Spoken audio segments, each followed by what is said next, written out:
What's up, everybody? It's Mitch from GamingReset.com once again. What do we do every week? We bring you another installment of our Sega Master System A to Z Marathon. This week, we bring you one of the greatest platformers on the system, 1990s Castle of Illusion, Mickey Mouse. Although this was technically released on the Sega Genesis, and this is the 8-bit port, I personally relate this one to the Master System because I owned it as a kid.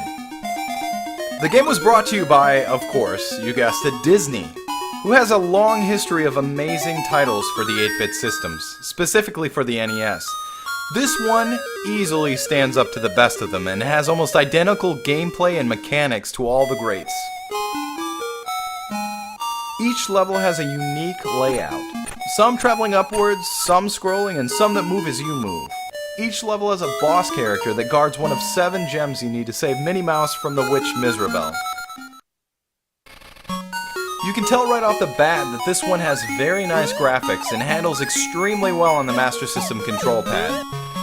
You'll battle your way through the first 6 separate and unique levels, starting initially with the first 3, then 2, then the final stage. And of the different level groupings, you can choose which order to play them in.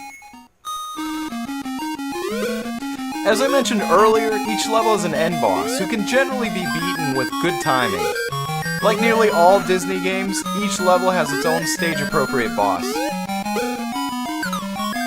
Each different stage is sizable. In each level, you have at least 2 different routes that will get you to the end boss.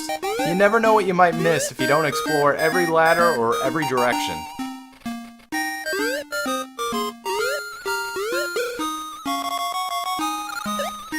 One of my favorite aspects of this game is that the music is extremely memorable, and in that regard I'd easily give it an A+.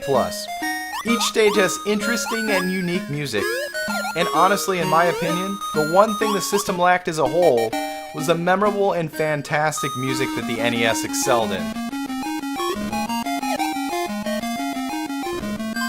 By the time this one was released, Sega had already reacquired the US distribution rights for the Master System.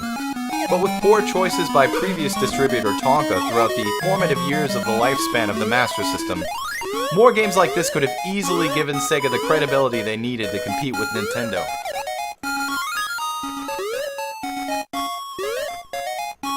Overall, this game was one of the staples of my childhood, and once you pick it up, it's extremely difficult to put down.